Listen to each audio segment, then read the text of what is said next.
Coucou les amis, bonjour. Alors en ce dimanche, 28 novembre, premier dimanche de l'Avent, nous sommes heureux, Marcel et moi-même, de vous présenter cette émission. Alors vous êtes bien dans l'émission 3 x 1 sur Radio Salaz. En ce dimanche où nous fêtons le temps de l'Avent les amis, c'est un temps de désir. Car c'est un temps de promesses, et oui, un temps de promesses. Alors ouvrons nos cœurs, nos yeux, nos mains pour accueillir, contempler les signes annonciateurs de sa présence et de partager l'espérance qu'il nous offre. Alors vous avez bien compris les amis, c'est un temps de renouveau pour accueillir Christ Sauveur. Avant de chanter notre petit chant à l'Esprit Saint, Marcel, alors on va retrouver Marcel. Bonjour Marcel. Alors comment vas-tu ce matin? Bien. Alors je te laisse expliquer le déroulement de l'émission. Merci Dani pour m'accueillir encore une fois dans cette émission qui est la nôtre.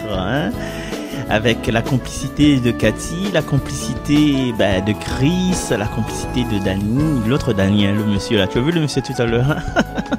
Oui, celui qui nous a accueillis avec ce grand sourire et petit rafraîchissement là, gaillasse. Donc aujourd'hui, j'ai deux personnes avec moi que j'ai invitées pour proclamer la parole d'aujourd'hui. Bien sûr, on reste dans cette tradition de trouver des voix qui ont rapport avec Salazie. Du coup, j'ai pu retrouver Muriel qui n'habite plus à Salazie, mais qui le cœur est resté. Et puis une autre personne, attends, je vais prendre son nom. J'ai écrit sur un petit bout de papier parce qu'elle est ressortie. Jesty, ouais, je crois que c'est ça, qui va nous lire tout à l'heure l'évangile. Et comme tu dis, écoutez, nous allons chauffer nos voix pour pouvoir partager avec vous ce cantique de l'Esprit Saint. Moi, je chauffe plutôt mes doigts sur le clavier. Alors les amis, avant d'écouter la première lecture et la réflexion de Marcel, nous allons chanter tout le monde ensemble, même derrière votre poste, le petit chant à l'Esprit Saint comme plusieurs dimanches déjà. On aime bien mettre ce chant qui vraiment nous permet de nous mettre en condition et de recevoir la parole. Et la parole de Dieu, elle est belle, elle est merveilleuse. Donc, demandons à Dieu, à l'Esprit Saint de nous envahir au plus profond de nous-mêmes et de pouvoir vraiment recevoir abondamment l'Esprit Saint. Saint-Esprit, tu frappes à la porte de ma vie,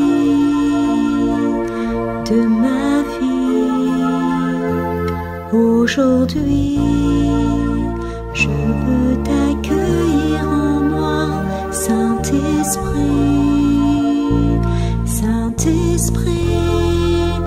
j'ouvre mon cœur, brise l'armure, tu guéris mon histoire, mes blessures, j'ouvre mon cœur à ta mesure, mon passé, mon présent, mon futur.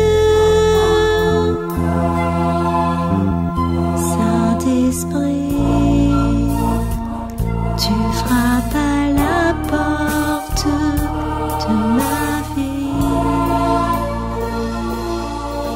L'Esprit Saint qui nous éclaire, merci beaucoup Dani pour ton interprétation de ce cantique. Et l'Esprit Saint qui est parmi nous, qui tire galé sur notre chemin, qui nous fait des belles rencontres. Et cette rencontre a été faite il y a très longtemps déjà, déjà très longtemps, mais était faite dernièrement dans le bus car jaune. Et puis dans le bus car jaune, il y avait une personne qui était appelle. Enfin, il appelle toujours Muriel. Et Muriel, aujourd'hui, est sur les ondes de Salaz FM pour nous proposer cette lecture de cette liturgie. C'est la lettre de Saint la première lettre de Saint Paul apôtre aux Thessaloniciens. Muriel, à ton tour.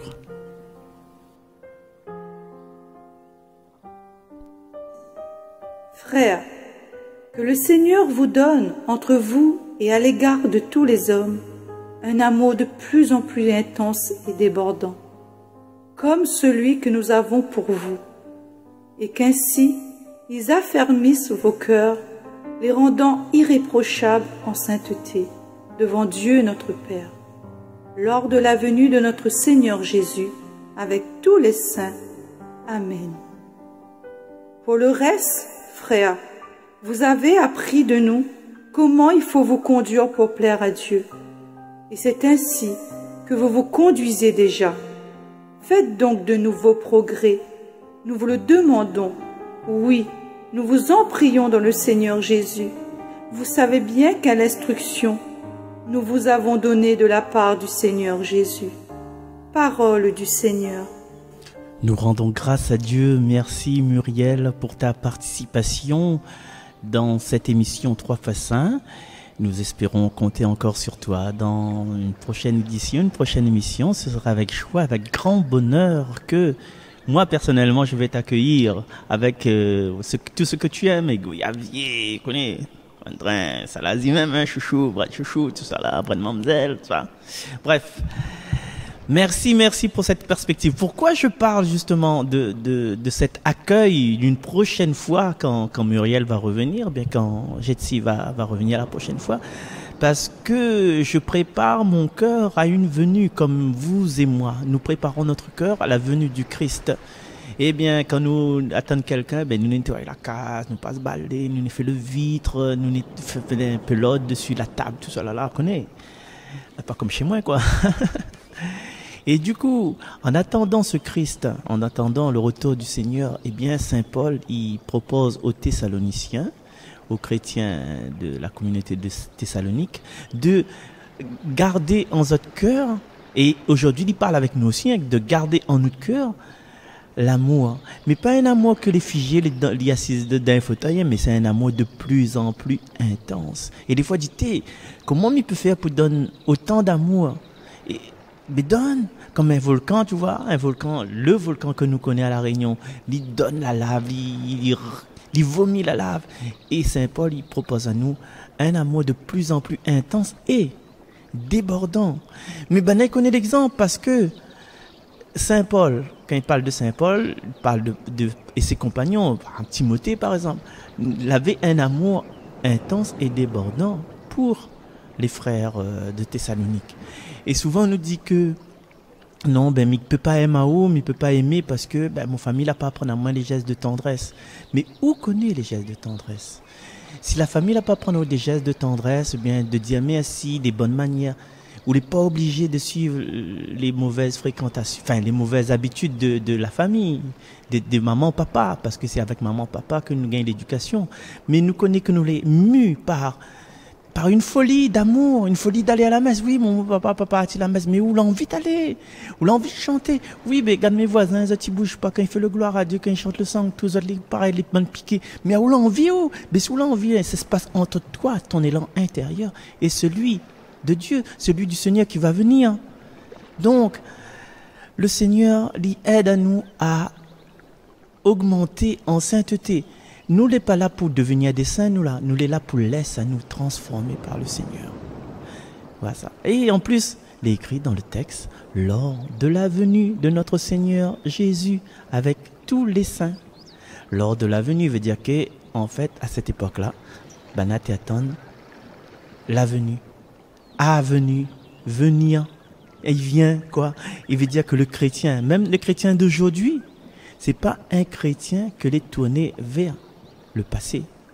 C'est un chrétien tourné vers demain, vers l'espérance.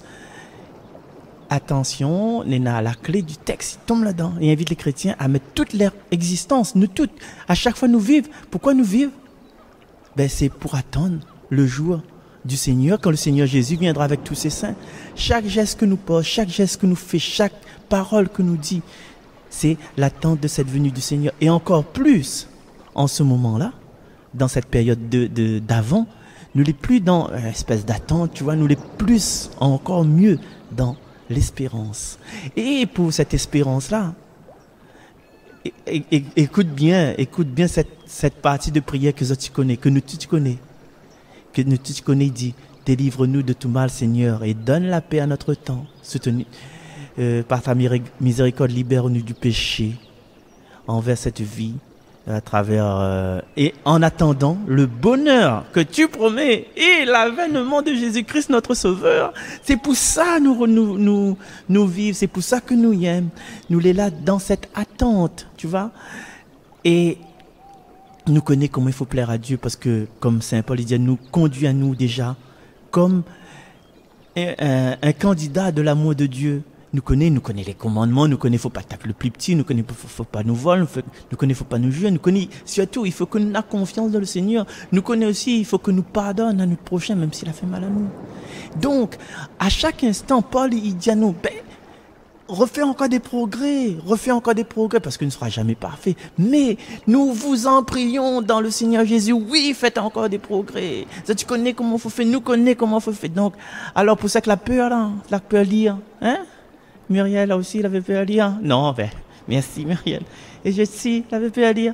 Aujourd'hui, nous peut plus attendre le Seigneur dans une espèce paresse cachette de sous couverture, même s'il fait frais. Donc, cette liturgie, comme dit notre Chantal chérie, Chantal, comment il est? Cette liturgie, il propose à nous à être actifs, à déborder de l'amour et à attendre avec confiance et espérance la venue de notre Seigneur Jésus-Christ, que elle est en route, il est toujours à l'intérieur de nous-mêmes, mais il est en route, il est compliqué parce que voilà. Et c'est l'amour qui va changer le monde, c'est l'amour. Alors être saint, c'est pas se considérer comme saint, mais c'est comme dit Saint Jean, il dit quiconque aime est né de Dieu et connaît Dieu. Alors nous peut plaire à Dieu, comme dit encore Saint Paul. Vous avez appris de nous comment il faut vous conduire pour plaire à Dieu. Et il revient tout simplement à accomplir notre vocation de fille, notre vocation de fils, à l'image de Dieu, du Fils, à l'image du Fils bien-aimé, que tu connais. En lui, j'ai mis tout mon amour. Si nous ressemblons au Fils, si nous agissons comme le Fils, si nous agissons comme Jésus, eh bien, nous serons dans la complaisance du Seigneur, Dieu le Père. Alors, mais on profite que nous avons le micro pour l'ouvrir en direction de Jesty, c'est ça ton prénom au micro, hein? Jesty, qui va nous lire cet évangile selon, parce qu'on a changé, hein? Avant c'était Saint Marc, et là on a changé, on est dans l'évangile tout au long de cette année, selon Saint Luc. Et donc je vous propose de découvrir cette voix, la voix de Jesty. Puis juste après ce sera Dany. Évangile de Jésus-Christ selon Saint Luc. En ce temps-là, Jésus parlait à ses disciples de sa venue. Il y aura des signes dans le soleil, la lune et les étoiles. Sur terre, les nations seront affolées et désemparées par le fracas de la mer et des flots. Les hommes mourront de peur dans l'attente de ce qui doit arriver au monde, car les puissances des cieux seront ébranlées. Alors on verra le Fils de l'homme venir dans une nuée avec puissance et grande gloire. Quand ces événements commenceront, relevez-vous et relevez la tête, car votre rédemption est proche. Tenez-vous sur vos gardes de crainte que votre cœur ne s'alourdisse dans les beuveries, l'ivresse, les soucis de la vie, et que ce jour-là ne tombe sur vous à l'improviste comme un filet. Il s'abattra en effet sur tous les habitants de la terre entière. Restez éveillés et priez en tout temps. Ainsi vous aurez la force d'échapper à tout ce qui doit arriver et de vous tenir debout devant le Fils de l'homme. Acclamons la parole de Dieu. Louange à toi, Seigneur Jésus. Et merci encore, Jesty. Merci encore, Muriel, pour vos lectures. Et puis tout de suite, nous allons retrouver Dany pour une petite réflexion par rapport à cette lecture. Alors les amis, ce texte que nous venons d'entendre, l'évangile, nous fait penser à l'évangile du 14. Rappelez-vous de Saint Luc, où il est question de fin des temps.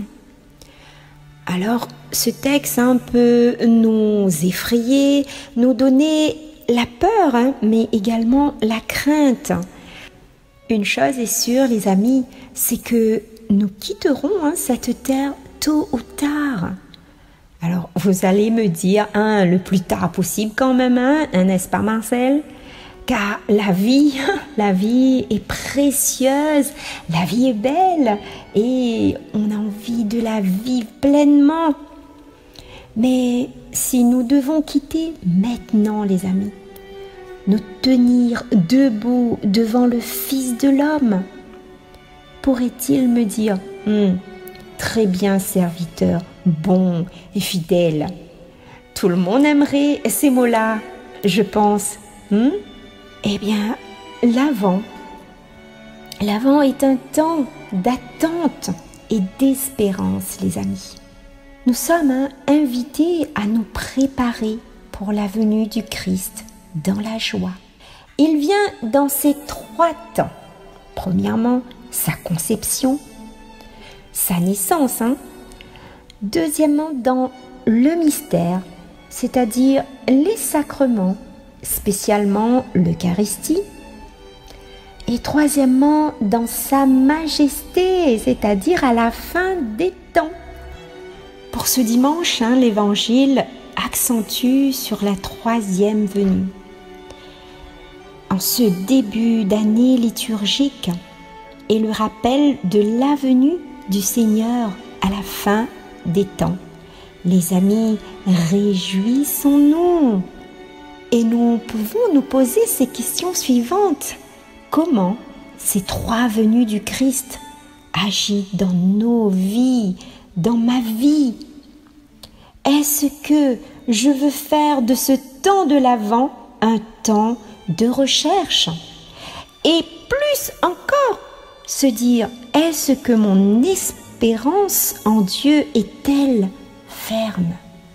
Oui, les amis, dans cette attente, préparons dans une grande joie à la grande fête de la naissance du Christ, mais également aussi un temps de préparation à la seconde venue de Jésus. La fin du monde peut ne pas se produire durant son existence, non, mais ma mort apportera la fin de mon engagement avec elle. J'ai donc besoin d'être prêt lorsque Jésus viendra pour moi.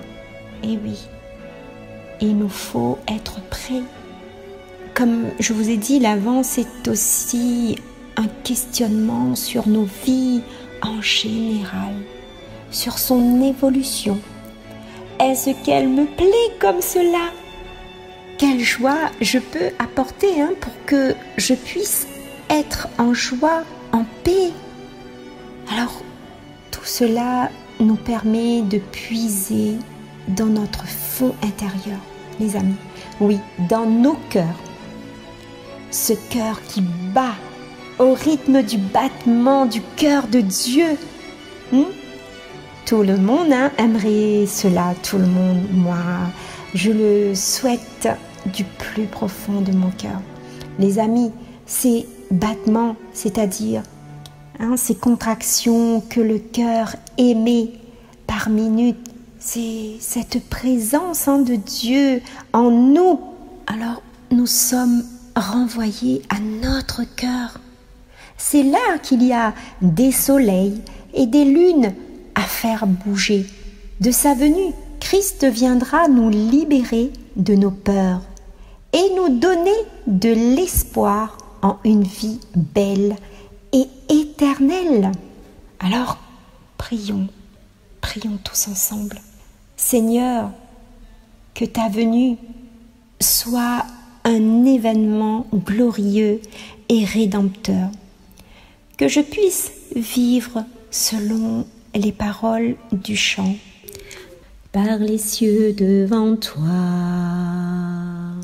splendeur et majesté,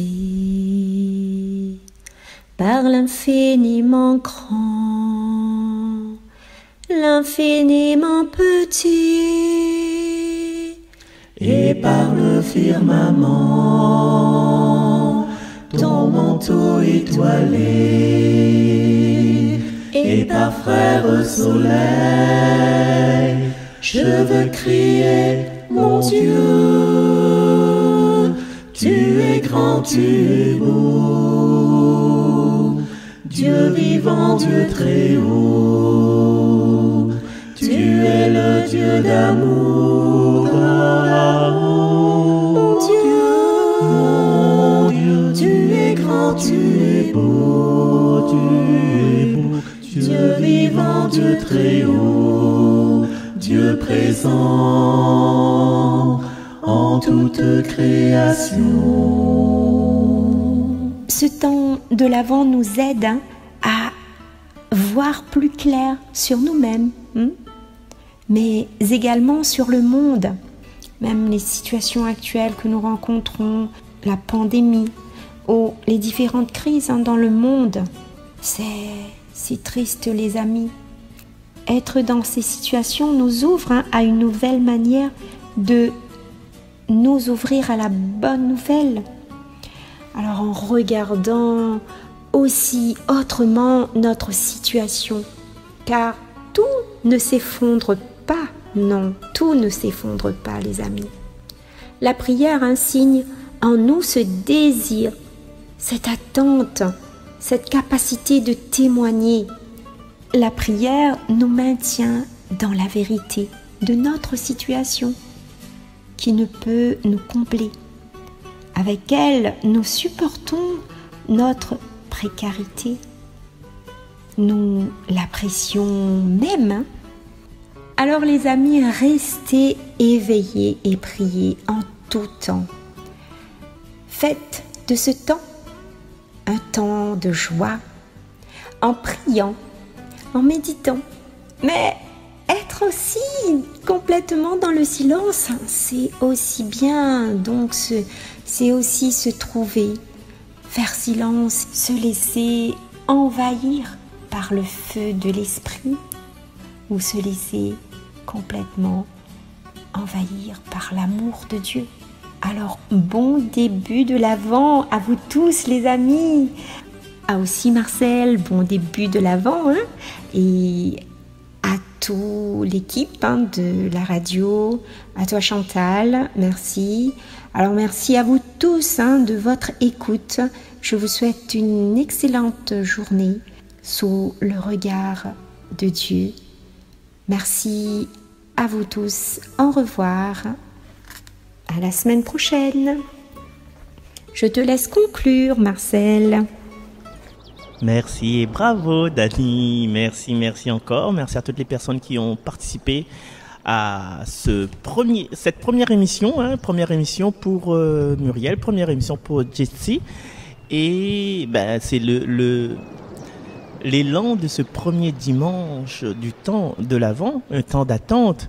Et ma fille, je connais qui ça l'attend le plus autre, Marie l'attend Jésus. C'est pour ça des fois ils mettent des chants à Marie pendant ce temps de l'Avent, parce que Marie, c'est le monde était plus proche pour attendre Jésus pendant les 9 mois, quoi. Parce que normalement, 9 mois, m'y pense, et m'y pense que Jésus est né à terme,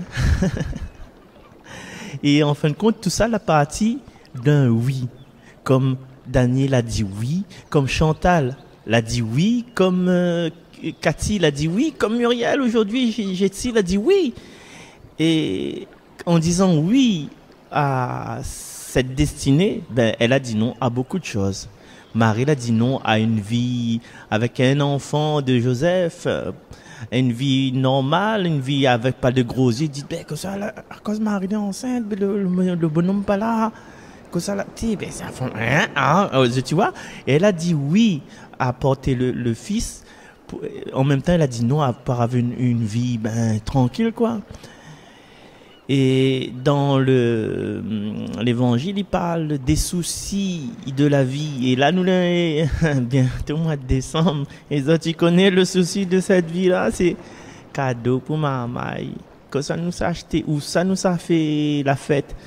Et pas rien que ça même, hein. Et ça, tu peux croire, moi, les impôts, mon Dieu Seigneur, c'est là, dans le mois de décembre, là, où ça, tous les impayés et tout, c'est de la pocor. C'est qui doit, c'est qu'il a été en dessous, tout ça, là, il doit payer. Et nous devons faire des choix. Des choix, est-ce que nous va payer les impôts ou bien acheter des cadeaux pour ma maille? Et dans la vie, soit c'est oui, nous avons un choix à faire entre oui et non. Mais nous devons discerner entre ce qui est bien, hein, nous choisir pour être bien, et des fois entre bien et le plus grand bien. Et voilà, donc nous avons une décision importante à prendre à partir de cette Eucharistie d'aujourd'hui là. Mais avant de prendre ces décisions, ben nous avons des principes que nous appliquer pour savoir c'est quoi un vrai oui. Et à nous les personnes croyantes, ben avant de prendre une décision, ben il faut que nous en parlons à Dieu. Parce que nous connaissons que Dieu veut nous de bien, nous connaissons que Dieu va éclairer à nous dans notre choix, et nous connaissons que nous ne sommes pas tout seuls, et nous connaissons que nous serons inspirés. C'est ça le premier principe pour dire un vrai oui. Et deuxième principe, je peux dire aussi, c'est en fonction de ma personnalité, en fonction de mes possibilités. Il fait un peu égoïste, je connais, mais en fonction de mes talents, de mes élans. Pourquoi Missa dit un oui quand j'ai envie de dire non? Hein, la bouche il dit non, mais voilà, le cœur dit une affaire, la bouche il dit une autre affaire. Donc, si je dis un oui pour faire plaisir les autres, ben, c'est comme si je travaille contre moi-même. Et si je travaille contre moi-même, comme c'est Dieu l'a créé en moi, je travaille contre Dieu. Et des fois, nous dit oui. Connaissez pourquoi? Parce que pour plaire aux autres, ou bien pour ne pas déplaire aux autres, nous dit un oui que nous n'avons pas envie et que nous ne gagnons pas à assumer. Donc, avant de prendre cette décision-là, il faut nous réfléchir bien. Et des fois, on nous dit oui, mais des fois, nous dit non aussi, mais nous dit non par amour. Hein? La finale de ça, maman, papa, la finale de ça, Dieu dit non par amour. Maman, je veux boire, je veux un petit manteau pour moi faire la fête avec mon bon camarade dehors, fume chicha. Non. Mais non, il peut frustrer nous, parce que le maman, il y a tant que nous les dans son sens. Mais non, pas de chicha dans la case. Hein, Chloé? Pas de chicha dans la case. Donc, c'est par amour pour toi. Donc, nous les confronter dans cette... pas confronter, nous les émus, nous les envahis de dire un vrai oui ou bien de dire un vrai non. Et moi, personnellement, m'a dit non à toutes mes l'orchestre, tout ça là, pour dire un vrai oui à ce que m'y fait avec les autres, pour être avec les autres. Hein. Et je voudrais raconter à vous vite fait une histoire d'une personne que va reconnaître elle, parce qu'elle m'a demandé l'autorisation. Elle a décidé de dire un vrai oui. Et cette personne-là, en fin de compte, elle est en formation, une formation que il s'arrête, l'examen, ça passait bientôt là, il s'est passé bientôt. Et depuis tout le temps, elle y bosse pour passer cet examen-là. Et là, aujourd'hui, tu devais, aujourd'hui, mais pas forcément aujourd'hui, hein, parce que je sais dimanche. Aujourd'hui, tu devais aller à la formation, dans la salle de formation, pour pouvoir parfaire ses capacités pour pouvoir passer l'examen bien comme il faut. Mais il y a soit qui a un appel de dire non, maman, belle-mère, mais que pas, comment, Nena dispute chez son fils qui habite de l'autre côté de l'île. Le petit madame, il vient faire ses enfants, n'a qu'un jeu de ça, là, le délai pour bataille, il bat tout à terre, et que ça, il décide. Est-ce qu'elle, parce que ça dans la nuit, hein, elle ne s'est pas déplacée pour mettre l'ordre, parce que c'est pas trop son rôle, elle est fatiguée, tout ça là. Et elle avait envisagé le lendemain de faire une bonne journée de révision avec les collègues là-bas, au centre. Mais elle a décidé de dire non au centre, mais de dire oui pour la paix, pour ramener la paix, pour préserver ses bons petits-enfants de la violence des adultes qui est inconcevable, inconsidéré.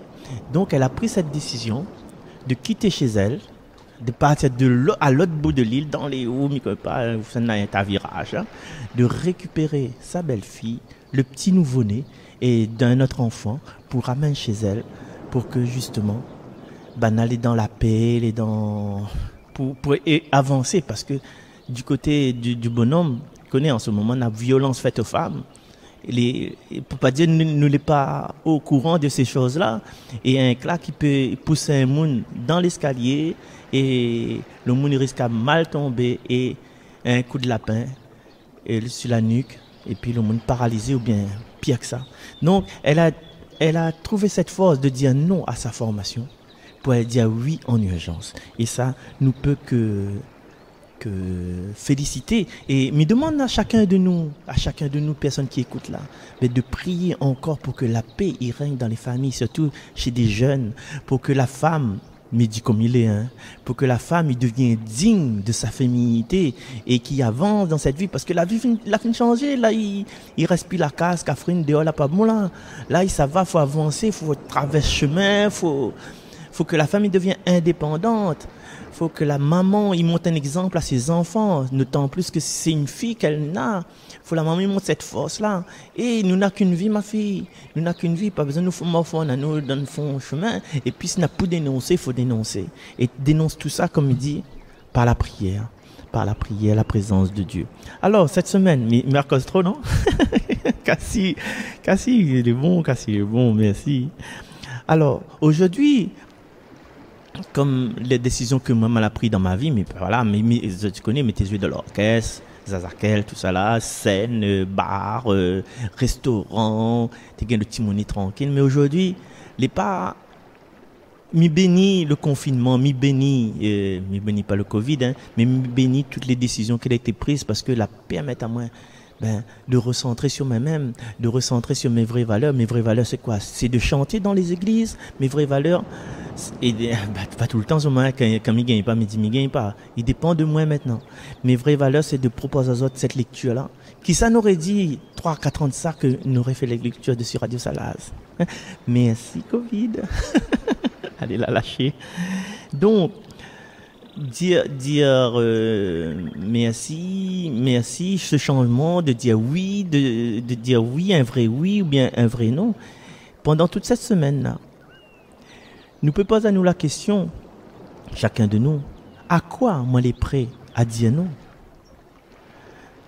Pour avoir, de l'espace. À quoi moi les prêt à refuser, à dire, bon, m'y mettre de côté, plus de vie. Par exemple, plus de vie avec camarades, plus de vie que m'y mène en ce moment, plus d'alcool, plus de cigarettes. Pour moi, laisse de l'espace à un vrai oui. Un vrai oui, ce serait quoi? Ce serait mon épanouissement, mon engagement auprès de certaines associations, mon engagement pour mon bien-être personnel, pour me rapprocher à moi plus de Dieu, de sa gratitude. Parce que si vous faites... Il faut dire non, c'est comme si vous pouvez balayer, vous enlève toute la trace, la saleté, la crasse, pour laisser l'espace pour pouvoir respirer. Et donc, dire oui, avant de dire oui, c'est de dire non pour un plus grand bien. Et là, il laisse à nous réfléchir toute cette semaine, et puis peut-être pendant le petit peu, voilà, la fin de commencer le générique là, pendant le petit peu de générique là, pendant toute cette semaine, et là, il laisse à nous en parler avec Dieu. Merci Muriel, merci Jetsi, merci Dani, merci Cathy, merci tout le monde pour ce partage. Merci le groupe de jeunes de Salazie aussi, n'oublie pas. Merci. Allez, au revoir, à très bientôt.